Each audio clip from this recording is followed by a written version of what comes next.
If you like this video, hit that subscribe button. I put out new Storybook Brawl videos every single day at 9:30 p.m. EST, and turns out most of you guys aren't subscribed yet, so what are you waiting for? I'm a pretty small channel, so I do also pay a lot of attention to comments and likes, so let me know what type of content you guys want to see.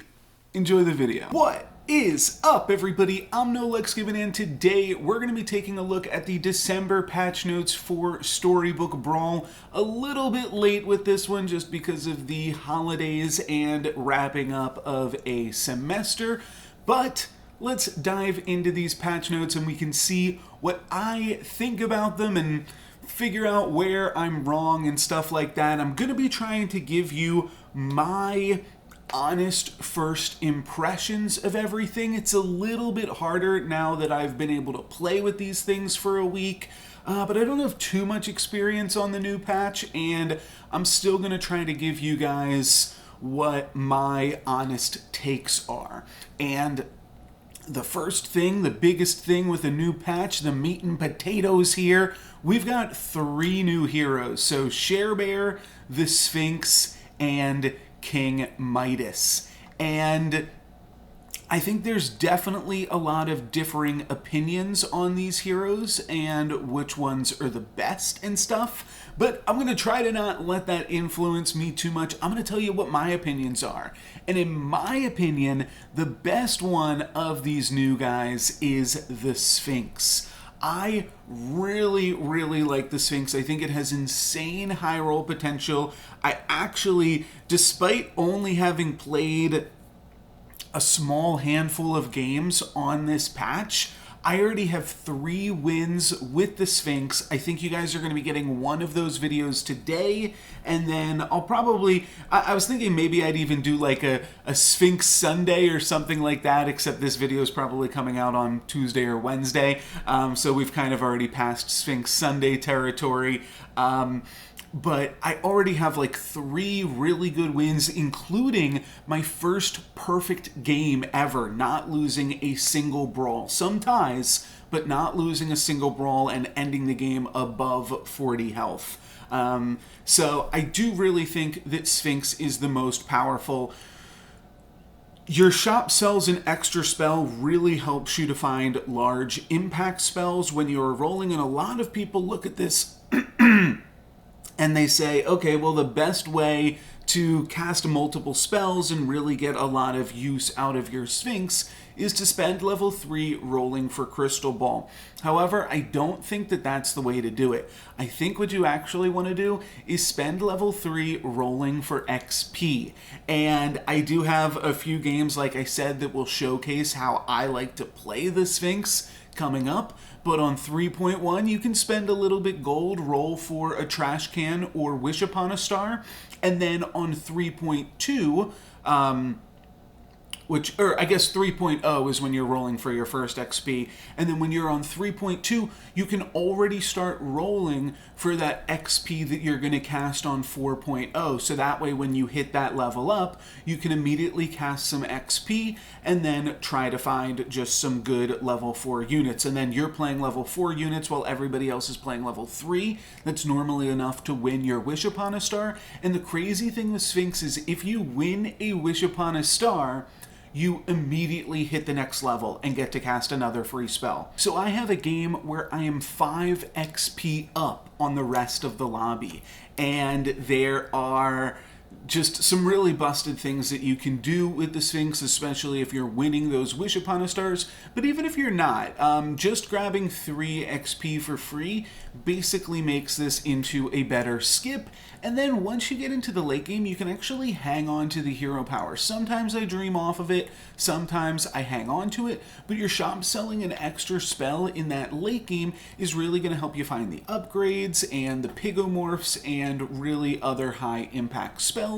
Same as Potion Master, a decent hero in the late game. You can always look for the ball once you are level 6, but at that point you're so much ahead of everybody else that I think the best route to victory then is just probably pivoting into whatever you think the strongest comp is, probably Copycat Good Boy, and winning from there. But I think Sphinx is really, really strong. The next hero that I think is the strongest is Sharebear. You get 1 extra gold each turn, and then so does your last opponent. And I think maybe on paper, I think a lot of people understand that this is powerful, but maybe on paper, some people read this as a symmetrical effect. You get a gold, they get a gold, but it really isn't, because you're not giving a gold to every single person in the lobby, so it's not really quite symmetrical. Basically, you're getting a gold, and then you're giving your opponent 1/7 of a gold. And sure, in the late game, when you're top 4 or especially top 2, then it becomes a symmetrical effect.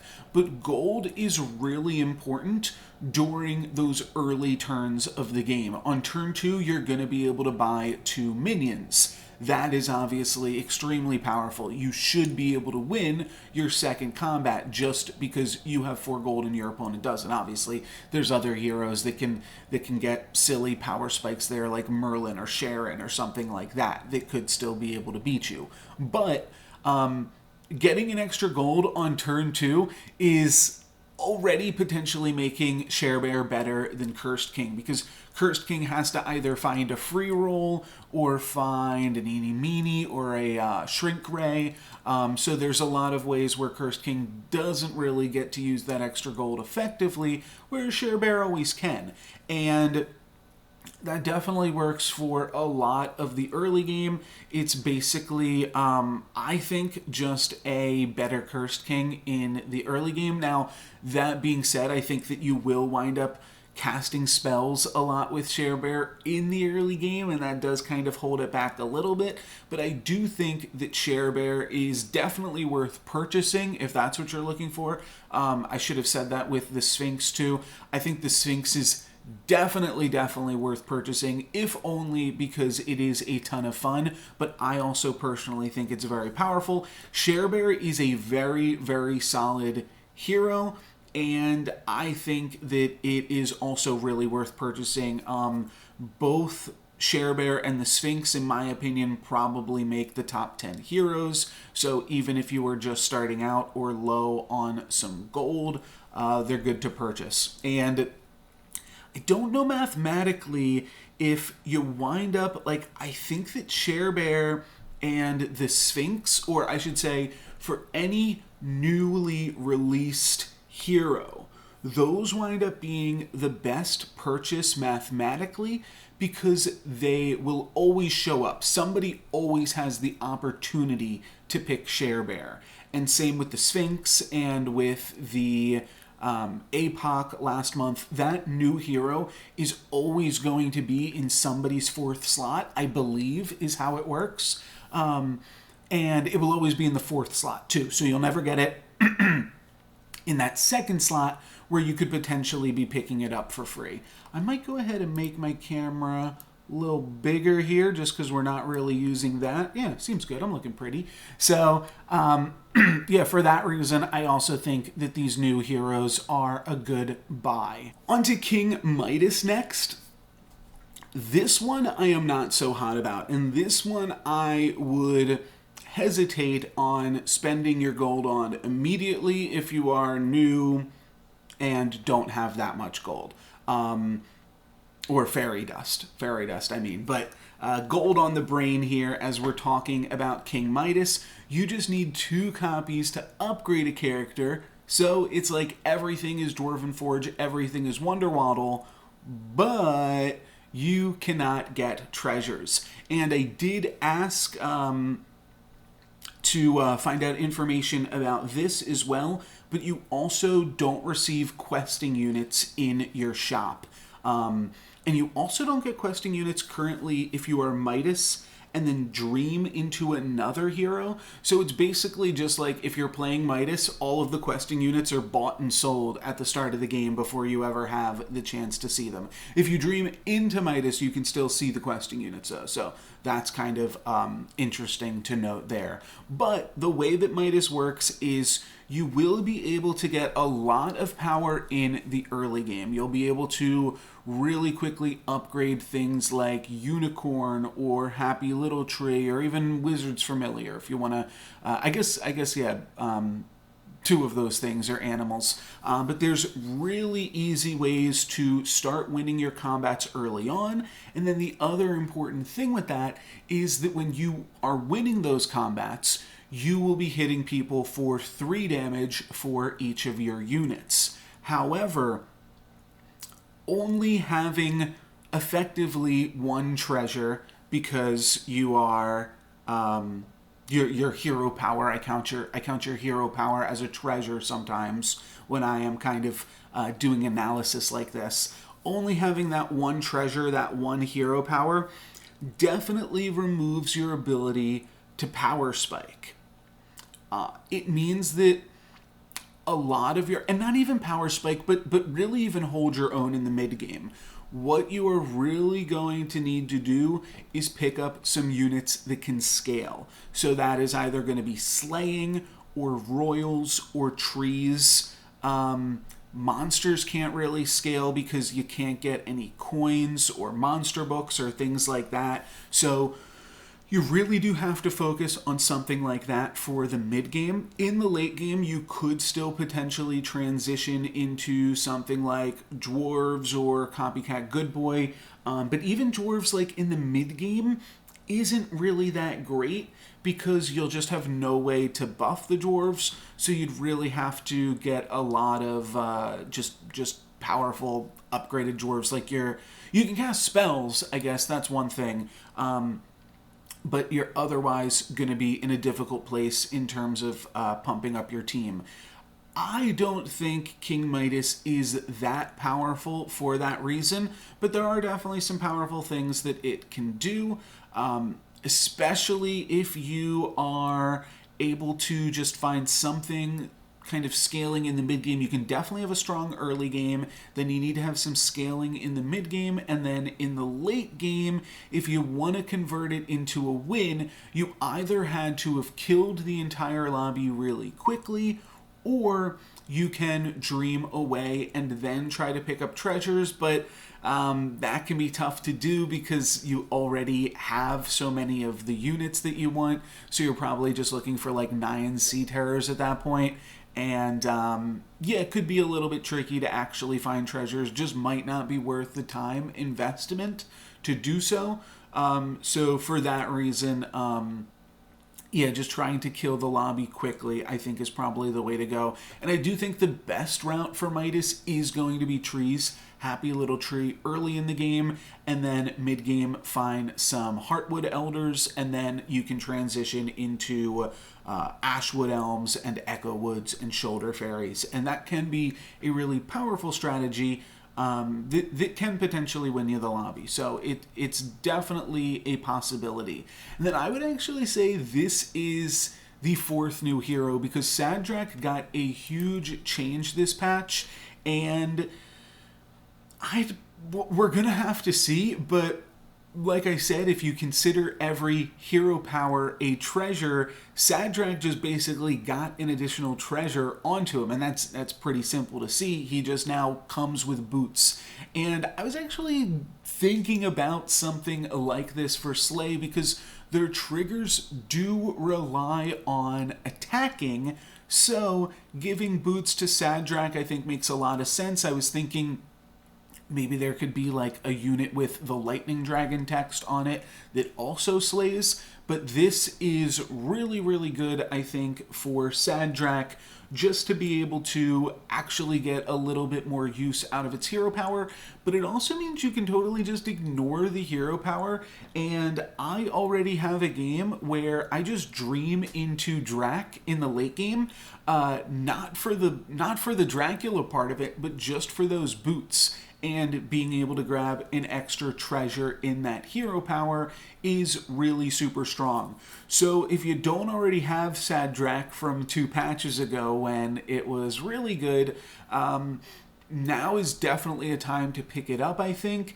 And I would say that Sadrak is potentially the new best hero of these new ones. I'm not saying overall. I think that probably still goes to Piper and Wonderwaddle.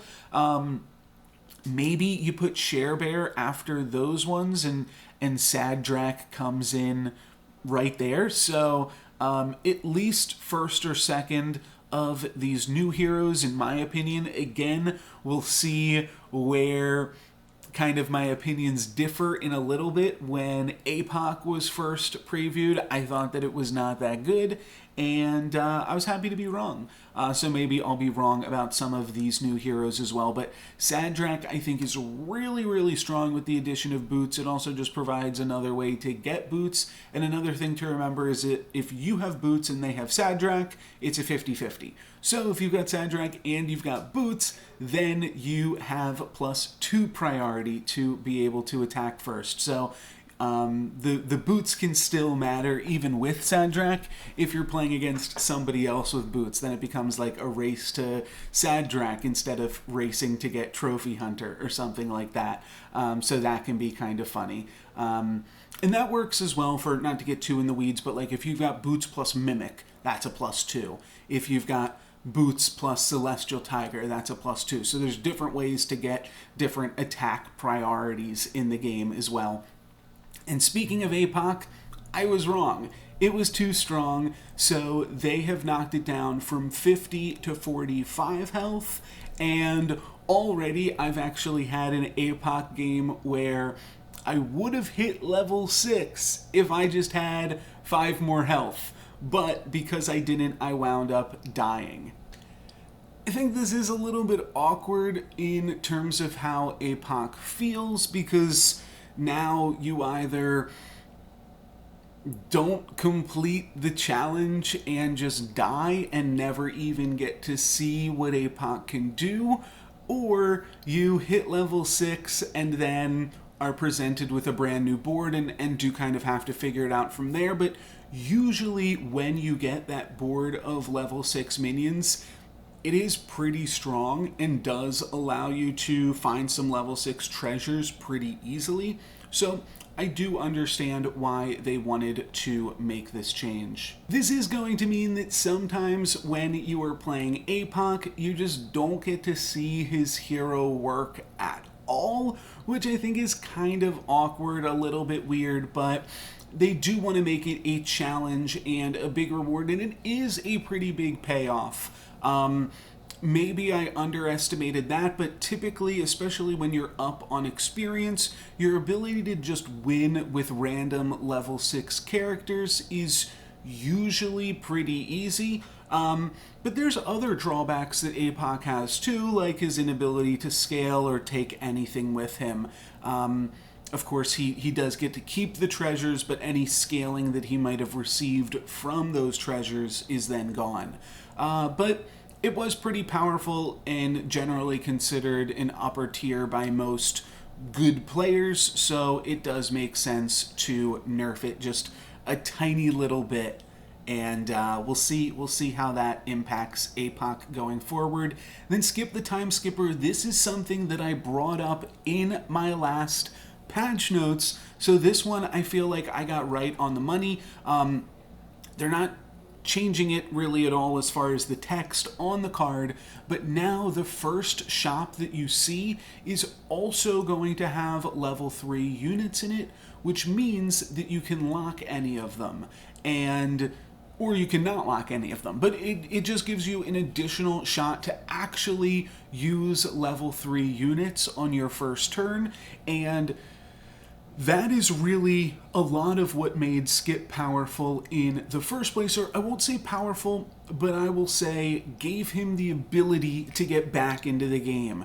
Grabbing something like a Lucky on turn 2 or a Vampire on turn 2. Those things really helped Skip not fall too far behind, and when you just decreased the chances that you were even finding those things, I think it made things really tough for Skip. So I'm happy to see that my feedback was heard in some capacity. I don't think for me, but I do think that this helps to make Skip, puts him back in the game here again, and I think now makes him, I'd say, pretty powerful again, just because, like I said, Lucky, Vampire, there's probably a few others that I'm not thinking of right this second, but both of those are really powerful units, and doubling your chances of getting to see those is really good. So yeah, now you'll have all of the level 3 characters on turn 1, and then again on turn 2 you'll find new ones if you don't lock those ones. Morgan Le Fay, I've also talked about this as a potential change. This one's really awkward though, because when you give Morgan Le Fay more health, you make it harder for her to earn her treasure. So I don't know if in the future we'll see the health drop part of her increase, but obviously that works a little bit weird when you're considering dreaming into her, because that just makes it so easy to pick up a treasure. If you make it 25 or less, then that is just going to be so much easier for her to pick up. So I'm not quite sure how to balance for that, but I will say that I have seen Morgan Le Fay's drop to like 21 or 25 or something and not be able to get that treasure a little bit earlier that could have stabilized her. And in some ways, while this feels like a buff, it also winds up being a really weird nerf to Morgan, because now it's just harder for her to pick up that first treasure. So a little bit weird there, but ultimately more health nobody is really going to complain about. Beauty is going to get more health. That is just a straight up upgrade. This makes a lot of sense because Beauty's hero power really doesn't do anything in the early game. So yeah, give her a little bit more health. Maybe she'll see a little bit more play. I think that that's good because I don't think that Beauty is that good. It's hard to talk about good and bad in this game sometimes when Beauty is making everything good, but not quite being too good herself. And we are going to see some balance changes this patch as well. We're going to see a big change to Dwarves, and the first one that we're going to be talking about in these patch notes is Tweedledee. So they're removing Bossy. I think that gets, said at the end, but that's important in terms of rating the power level or understanding the power level for everything else. And then, of course, maybe the first thing that we should really talk about is the change to Princess White, because that is really where all of this stems from.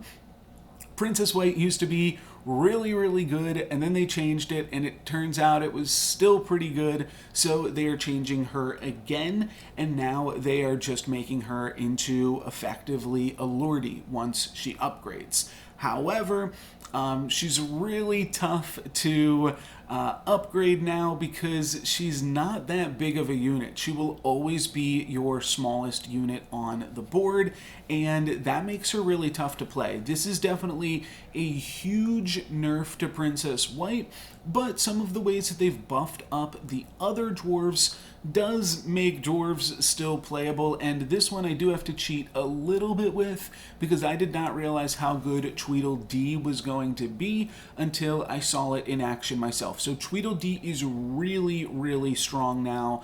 I will say they are planning on making more changes to Princess White. They wanted to lock in this current version for the Winter Championships or December Championships that will now be played in January.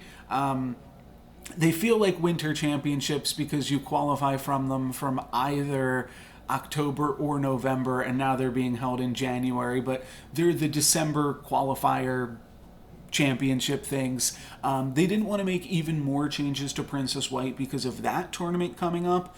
Obviously that got pushed a little bit, but they are still going to be rolling with this Princess White for a little bit, seeing how it works, and it's definitely underpowered.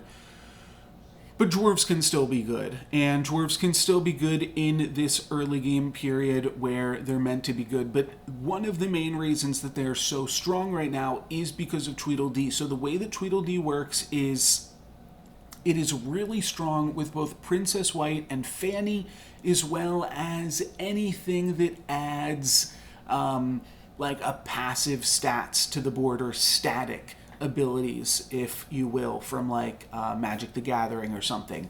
But say you have a Sting in your treasures and Tweedledee in the front slot. That would make Tweedledee a 16-1 because it's getting plus 10 attack, and then when Tweedledee dies and comes back, it would then be a 1/16. But because you still have that Sting, it comes back as an 11/16 which is a pretty good unit. So that is basically how Tweedledee works. A lot of the static effects that you'd get to apply to it, like even let's just say with Princess White. Princess White makes Tweedledee a 7-2. It dies, comes back as a 2-7, and then gets an additional +1/+1 from Princess White, which makes it a 4-8. So 4-8, I mean, that's only like greedy levels, but you've also got that 7-2 out of it. And just the more stats that you pour into it, the more you're going to get out of it. So you could put in like a Fanny. That winds up being a pretty straightforward one. Let's say you've got an upgraded Fanny for +4/+4. You're looking at a 10-5. So it dies, comes back as a 5-10, and then that winds up being a 9-14. And you can see how those stats get pretty big pretty quickly. And any stats like that, any treasures that are working with your Tweedledee are really going to help it to get out of proportion pretty quickly. And yeah, winds up being pretty powerful, a lot more powerful than it would initially read, and that's definitely something that I wouldn't have noticed if I did the patch notes on day one, but because I've got a few games under my belt, it winds up, I can understand the strength of that one a little bit more. Angry is going to get buffed up from a 4-10 to a 5-15, and this is definitely good in terms of making sure that you're getting good stats on this pretty important character in the Dwarves comp. Angry is always kind of a weird decision point for Dwarves because when you're level 5, that is when you start have to start thinking about, do I want to buy Angries and then start looking for Lordies? Or do I want to just set myself up well so that I can transition into level 6, start picking up copycats, friendly spirits, Lancelots maybe, godmothers, some other things, and leave these dwarves behind. And now that Angry is a little bit more powerful, that is going to make this phase of the game a little bit more tempting to stay into dwarves. And obviously, the attack doesn't really matter that much. The health is really important. A lot of times when you're playing dwarves, you'll pick up like a helm or 6 of shields, shields of 6, just to get a little bit more health on your Angries, so that way they are a little bit more likely to trigger. Princess White, as I said, this is a huge change. The big thing that I've noticed is it feels a little bit painful right now to actually pick up her quest because her quest does not impact you on the board at all. It used to be that her quest was pretty easy to trigger and grew Princess White as you completed the quest, but now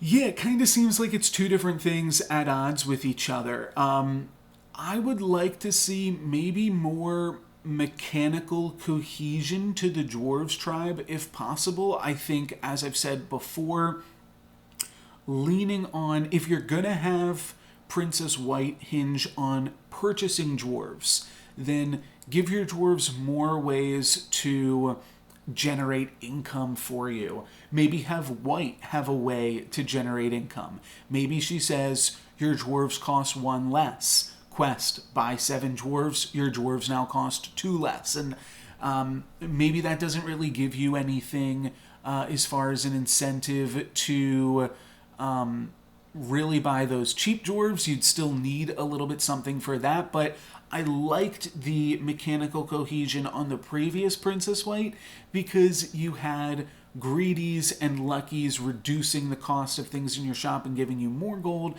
and then this unit that would scale when you spent that gold on more dwarves on your clansmen and just collect all the dwarves that you could.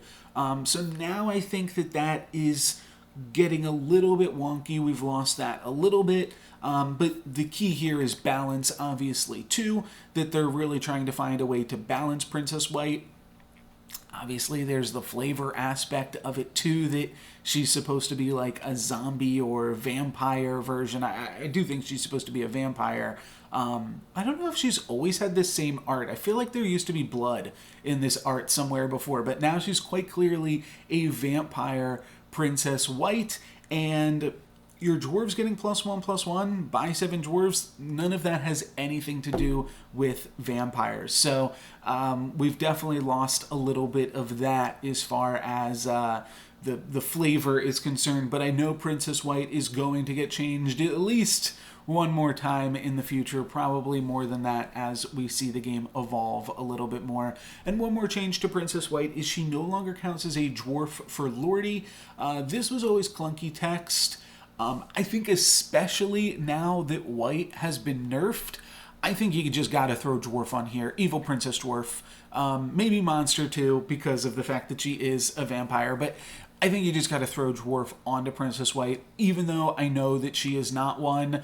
Now you've got it into a place where your Lordy, or your Bossy rather, needs to get cut and you can't play it alongside Lordy. Now, given Lordy is generally a much bigger power spike, but it's going to make things like Tweedledee work a lot worse in the late game because Tweedledee doesn't work with Lordy. Sure, you get to summon something that has reversed the stats, so if you made a 58-60, then you'll be able to make a 60-58, and that'll still be, pretty strong. But it's the fact that I guess it still does kind of scale because it takes those original stats, but you don't get to add additional Lordy stats beyond that point because Lordy is a triggered ability and not a static ability. I always thought this text was absolutely clunky and horrible, and I understand not wanting to make Princess White she's never been able to get the buff from Angry, and she's never been able to get the buff from Bossy, but there is no Bossy now, so maybe we just go the other way. Maybe now she can get the boss from Angry and the boss from Lordy because she's a dwarf. So maybe we just do something like that. And then, of course, Bossy is gone. It really has a huge overlap with Princess White, and now it does have a huge... or it's getting replaced in the 4-drop slot by that Tweedledee. Now, speaking of Tweedledee being moved to 4, and Princess White being a whole lot weaker as a scaling unit, this dwarf package change is a huge nerf to Peter Pants. And that is because I think Princess White was one of the best units that you could purchase on Peter Pants, really. Because you'd get Princess White, you'd have a unit that was scaling, you'd be strong on the board, and then you'd just be buying dwarves. And 3 of those dwarves, Lucky, Doubly, and Tweedledee, were all 3-drops. So you'd be working on completing those as 3-cost treasures, and then you'd also be working towards completing your Princess White, which also netted you a 3-cost treasure. And now that's just going to be a whole lot weaker. So we're not going to have Tweedledee, which was generally stronger than Doubly. We're just going to have access to Lucky, Princess White, and Doubly, which are definitely just the weaker of the dwarves compared to Tweedledee, and now Princess White is also so much less strong too. So definitely a big nerf to Pants with the dwarves, and potentially I don't think it really seems targeted on any other hero, and it's fine because Pants is still pretty strong. It's still going to be able to do some really good Pantsy things, but yeah, we'll just be losing the ability to buy an early White and really have it carry you for a decent portion of the game. And for that aspect, it's probably a good change, but I think they went a little bit far with it, and that's intentional too, or admittedly so, from some of the devs saying that we just wanted to make sure that we were nerfing White and making some of the other early game decisions matter more. This is me ad-libbing here, this isn't dev talk, but I think they wanted to make some of the other early game decisions that you made matter a little bit more than just taking dwarves and not having to worry about the rest of your board and just kind of skating to the end game. So that's why we've seen a lot of the dwarf changes. And I forgot there's one more. I actually really like this change and for a bunch of reasons, but Crafty is now a 2/2 that gives +2/+2. So with one treasure, he's exactly the same. So that is great. With less treasures, he's better. When you just have a Crafty early in the game, you can pick him up as a 2/2. And I think this is a really good change. There was a really awkward balance with Crafty because you wanted a bunch of them. If you can get 3 Crafties, then you've got, well, I guess it would be a 2/2 with +6/+6. It would be an 8/8, right? Which it still is. It would still be an 8/8. But the problem is, before you triple your Crafty, you just have 2 1/1s. And that is really, really terrible and something that you can't afford to do in the early game, which means that Crafty was only getting picked up after you already had a treasure or 2, and then it was just getting picked up as a 2-cost 7/7. And for that, it was pretty good.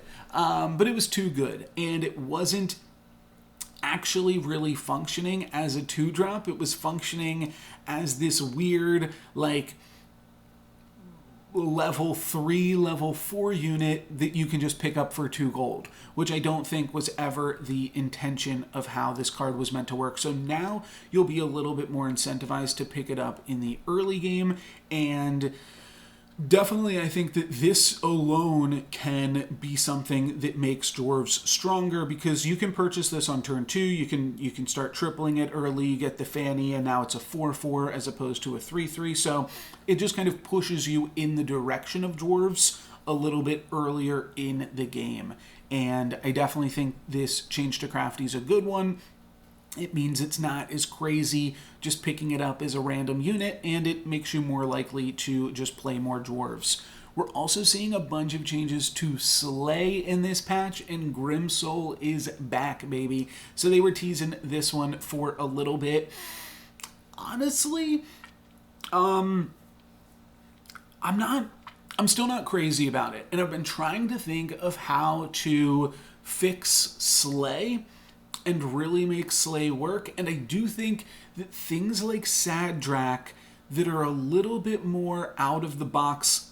I mean, I had, like, in some of my notes that a Sadrak, or not a Sadrak fix, but just a way to make Slay work is to just have boots, and because they really need to trigger off the attack. Now, what Grimsoul does, Grimsoul says, well, you don't need to attack to slay.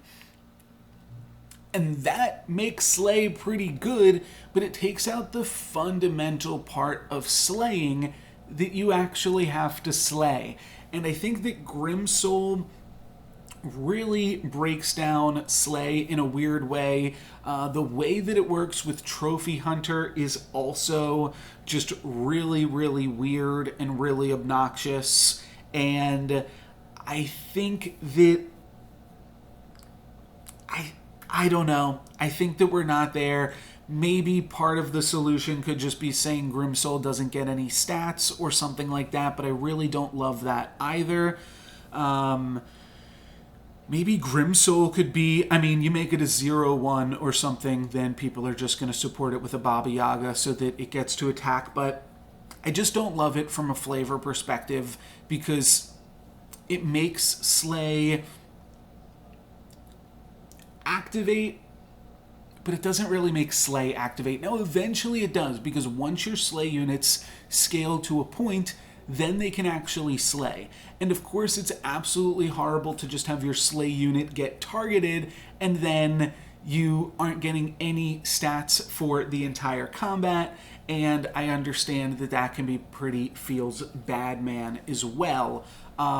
Some of the other changes that we're going to see in this patch do allow Slay units to activate a little bit more easily. We just see a few more stats on Lancelot, +2/+2. Then we see a total change to Shadow Assassin. Shadow Assassin is just straight up getting nerfed. It can now only buff its attack, but it gets an additional 3 starting health. I like that. There's too many ranged units that only have 1 starting health, and it just feels bad in the late game to just have those things die to like a falling stars, or like you can't pump them up with creeper if you're playing ring or something like that, ring of meteors. So I like that. Yeah, I think that that's just good overall, and it's a ranged unit, so it doesn't really need the health anyways. This is probably fine. Ranged units probably don't need to scale with health as well. And then Chupacabra, this is the biggest one. Chup is really going to start to scale a lot more. It's just going to get +2 attack. But again, this adds to that fragility component because Chupacabra is not buffing its toughness. If Chupacabra gets singled out and attacked, and you do have to frontline your Chupacabra, you generally put it in slot 2 as well. If the Chup gets attacked, then it's not going to give you any scaling. So that can definitely be awkward. And I'm not sure what to do with it. And I think that this is definitely a big limitation of Slay. Should Slay not care if you're the attacker, especially if we see a lot of these Slay things go up and just be buffing their attack anyways? Then maybe we should say if you attack into a Slay unit and it kills you, then you get your Slay. And maybe that's one thing that should be tested a little bit, maybe in lieu of Grimsoul, not having both of those things at the same time. That would obviously reduce the need for Sadrak to be carrying those boots as well. But yeah, something that makes Slay feel more like Slay, because Grimsoul is not actually slaying. Now, this isn't really needing to be a review of what I think about these different changes. It can just be a review of how powerful these things are. And Grimsoul is single-handedly going to be able to put Slay back on the map, going to be able to put Trophy Hunter back on the map. It's going to mean that Pollywoggle becomes a really good pickup again. Just picking up any Polywoggles that you see, maybe you triple them, and then when you find a Grimsoul, you put both of them in, and then you just Grimsoul your Pollywoggle, and again, you don't slay. You don't actually do the work to make the Pollywoggle slay, which I think was like a really it's a difficult thing to do, to actually make your Pollywoggle slay, and just making it, okay, put it in the back line, play a Grimsoul, takes out some of the reward for Pollywoggle and makes a lot of these slay things really difficult to balance around it. I think that without Grimsoul, maybe you could have had Adventurer in the game. Of course, it's a lot of XP, but Adventurer was definitely more so broken by the addition of the Grimsoul. Riverwash Mermaid also getting a big buff this patch, doubling its health. They picked a random unit to double the health of. One thing that I have also said is I would love to see Riverwash Mermaid as a 3. I think it's just competing with too many other things as a 4. You never pick it up for princesses if you are Miri even, just because you're looking for Arthurs and Juliets at that point. And I think on 3, another really important thing that it does is gives an interesting build path to Peter Pants. So I don't think that this is going to be enough to really make Riverwash Mermaid stick, especially with the removal of Harvest Moon, but it could see a little bit more play, if only just because Slay is a little bit stronger. You throw a Riverwash Mermaid in 5, you put a Shadow Assassin and a Chupacabra in 1 and 2, and now you're growing their health as well. So you do have to work a little bit to grow their health. Maybe it should be +1/+2. That would give it a little bit more symmetry now that it is a 4/8. You could even tone it down a little bit. One of the awkward things with Riverwash Mermaid also is that it eventually just has to attack after all of your frontline things have attacked, and that always feels super, super underwhelming. It would definitely be more powerful. I think this is pretty straightforward. Would definitely be more powerful if it just didn't have attack at all, but that would lead to like some weird scam things potentially. I don't know. It wouldn't really, because you'd backline it and you'd be growing other things, but yeah, it's just a little bit of a weird unit. Plus Chupacabra would be growing it as well, so maybe that makes it better now that Chupacabra can start to give it +2 attack. But I think it's still going to be held back by the fact that it costs the same as Chupacabra. So are you really going to want to spend 4 gold to pick this up when you can just continue to roll and try to find Chup? I think that Riverwash Mermaid is basically going to be non-existent outside of a few very specific comps where you've already got the sleigh thing going, and you probably already have a Baba Yaga too. There is an awkward part, of course, that Riverwash Mermaid does not work super well with Grimsoul because it gives you a really, really terrible sleigh on everything on your team, and just makes Grimsoul a little bit more awkward to play. So I think that Riverwash Mermaid could potentially eventually, just like Princess P, though that would have been too strong as a 3, I think. But Riverwash Mermaid in some capacity, less stats obviously, could wind up as a 3-cost unit, and we'll see how that works. But she's still not really going to see too much play, just competing against too many other good things in the 4-cost slot. Great Pumpkin got a bump up to a 10/10, and now when your small units die, it'll summon black cats. So that just is basically a buff in terms of if you have some backline supports or if you have an ancient sarcophagus. Those things will now work a little bit better with Pumpkin. You can just play Great Pumpkin King plus Black Cat, and you'll generate a bunch of black cats. I guess your level 1 characters won't actually summon anything. It's just going to be your level 2 characters. But the fact that previously those didn't summon anything was obviously a little bit awkward for the Great Pumpkin King. And Pumpkin King is weird because he's so random. But it's basically on the opposite end of the spectrum as Good Boy, unless of course you're playing Beauty. Then you can run both.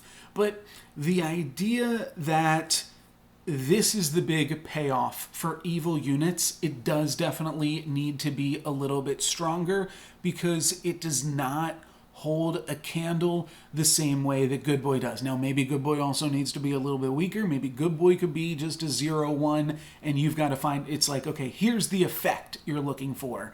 You've got to deal with all the stats. We're not doing that part for you.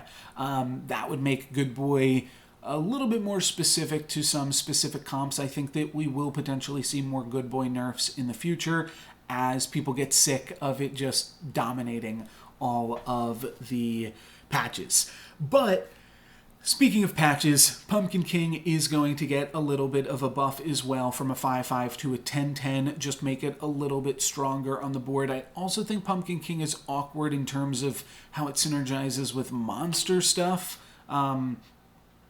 Maybe we would have to see something like all of the units summoned get Pumpkin King's stats.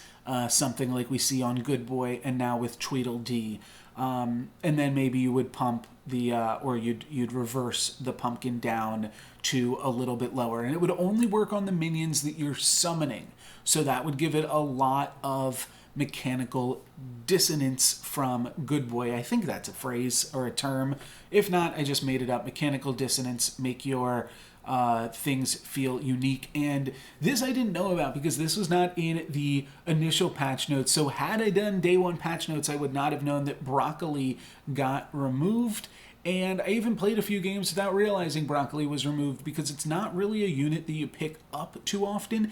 It is a unit that you are super excited to see if you kiss into it or if you shard into it. Shard of the Ice Queen, I believe that transformation spell is called. But it's just a weird unit because it's a tree that doesn't scale. And trees really mechanically do a lot with scaling, and that is where broccoli feels left out. It's just a powerful 4-cost unit that can really be good in this mid-game portion, but a lot of those units are pretty awkward to pick up.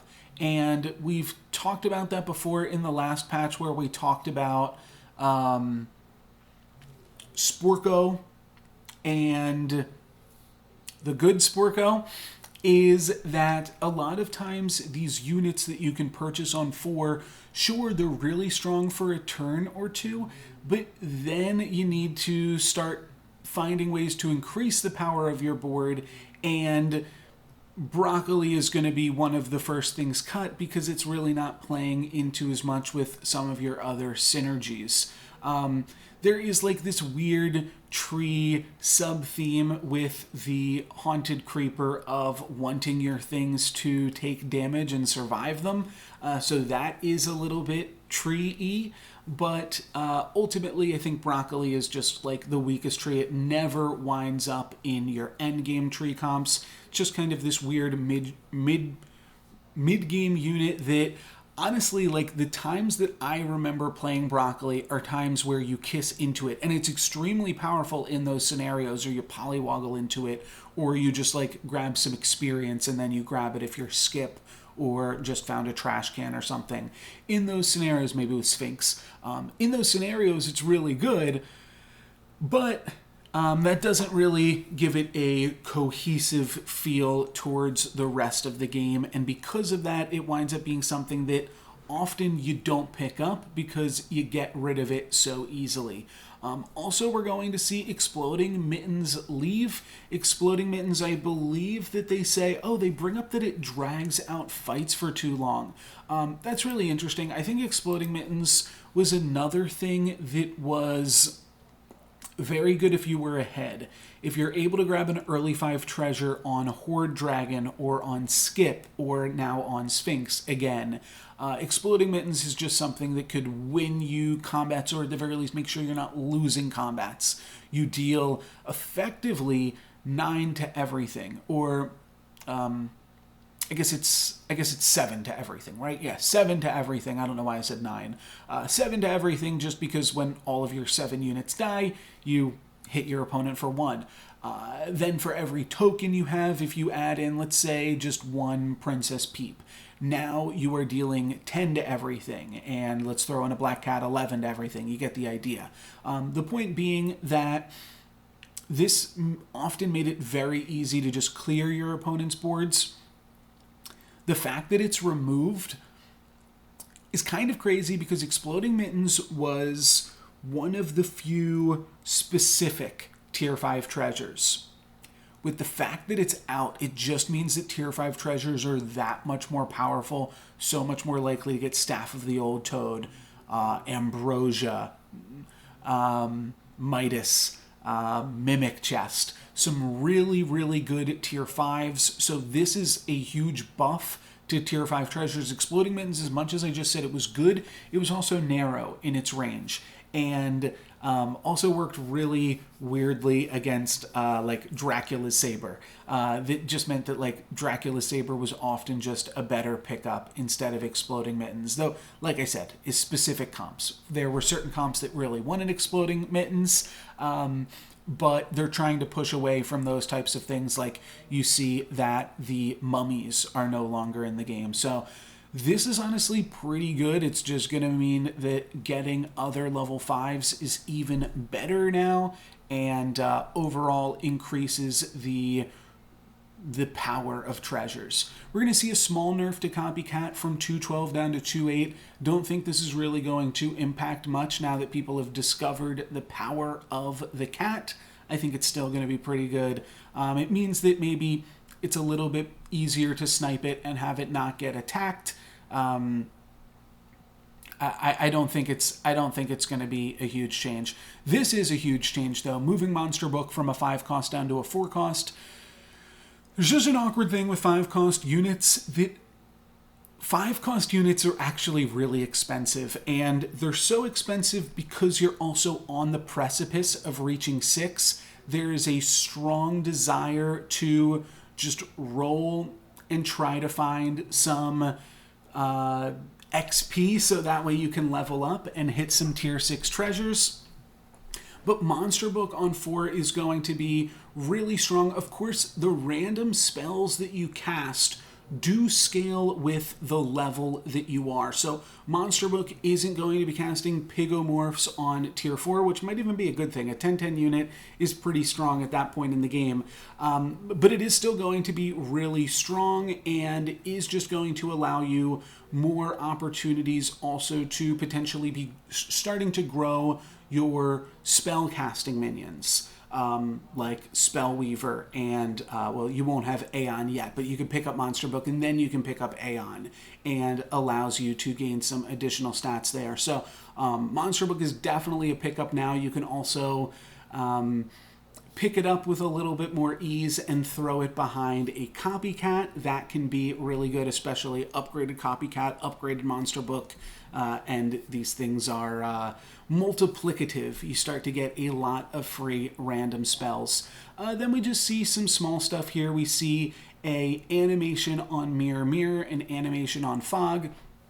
I guess a small note on animations, I'm definitely pushing for, especially as they add more cool and unique animations to the game, consider how that affects shop times, and I think hopefully we'll see things like animation speed-ups or guaranteed allotments for shop times, especially on those Holy Grail turns. So that is something to hope for in the future. But yeah, I mean, for now, I mean, the Mirror Mirror is super sweet. Fog is a little bit weird. I think that Fog is too much. I think that Mirror Mirror is really cool, though, because it is an impactful tier 7. This is just a 2-cost spell. I mean, it's a level 6 spell, but still weird. New art for Black Prism. I kind of liked the pyramid. I think that this is a little too cartoony. I hope that this isn't finished yet. It also doesn't feel that powerful because there's no scale. The pyramid actually felt like it had more scale to it. Obviously, a prism doesn't need to have that much scale. It could just be a small little trinket, but this Black Prism literally looks like it's this big. If I were to guess, I would say, oh yeah, it's this big. It's 2 inches big. So I think that this still has a little bit of room to improve as far as the scaling. Ninth Book of Merlin seems fine. Yeah, make it glow, make it open, put some text in there. It's a little unexciting. I think maybe again because of the colors, I think I would like to see both of these things be a little bit darker. Because they have to deal with spells and magic. And really, in this game, spells are mostly evil. They're mostly used for nefarious purposes, turning things into pigs, fogging, lightning bolting. It's a lot more death, and obviously the game is very lighthearted in this way, but I think that the art should still be a little bit darker. Some beautiful art here on Noble Steed showing this off. Still don't quite know. I guess the Noble Steed makes it easier to complete your quests and makes it more brilliant when you do so. And then speaking of cartoony and bright colored things, Ring of Revenge. Let's use pinks and purples and yellows. I think this one's silly and hopefully still a work in progress because it's also like very like CGI looking too. So I don't really love the Ring of Revenge. Arc is cool though. I think the giraffes are cute. Maybe, I don't know exactly why it's in a bottle. Like, I could see actually just showing off the menagerie, because one of the cool things about the Ark is the collection aspect of it. There's nothing about the Ark that is really 2x2. It's really about the menagerie aspect, the collection. And the fact that it's in a bottle does kind of lend to the collection aspect, but the fact that we see 2 giraffes where you really want to play different, this is saying, hey, play a bunch of things that are all different, I think would lend a little bit more to it. But it's cute, and I do like the little giraffes. As much as I was saying, okay, cute stuff, get rid of it, the Ark can be cute. The Ark doesn't have to deal with spells and things. And I don't think there was anything else that we really needed to look at. Oh, okay, Loki and Genie's Wish no longer cast XP. That's sweet.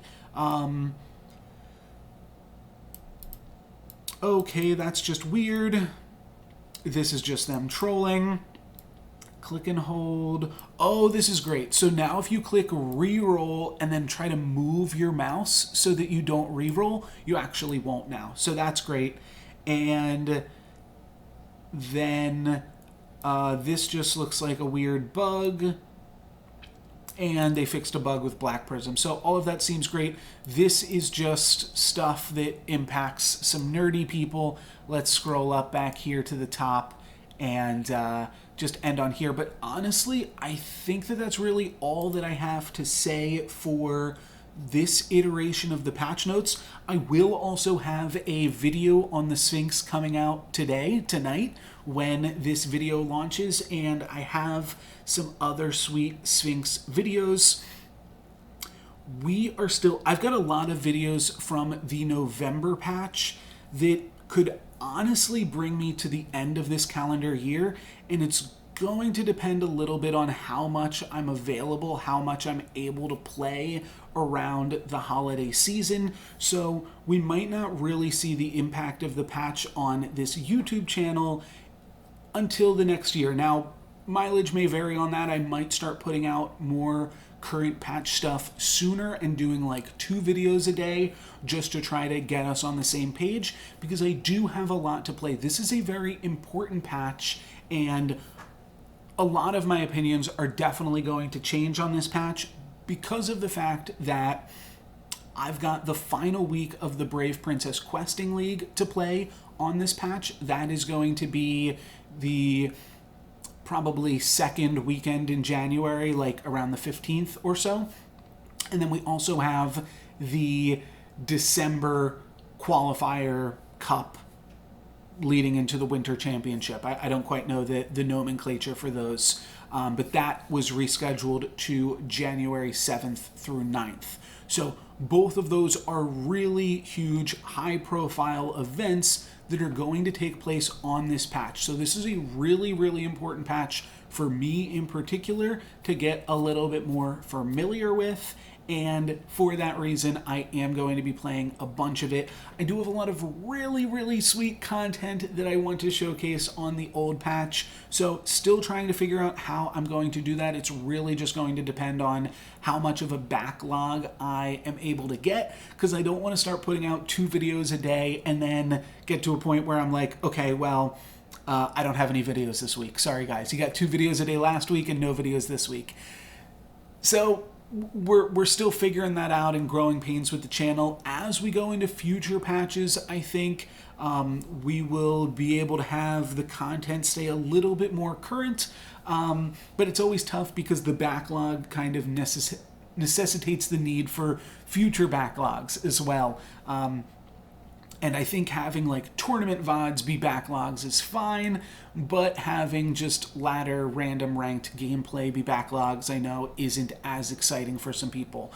But that said, that's going to be it for my review of this patch. Let me know what you guys think, what I got wrong, what I got right, and if you enjoyed it. But that's going to be it for me today, guys. Thank you very much for watching. I'm NoLucksGiven. Peace.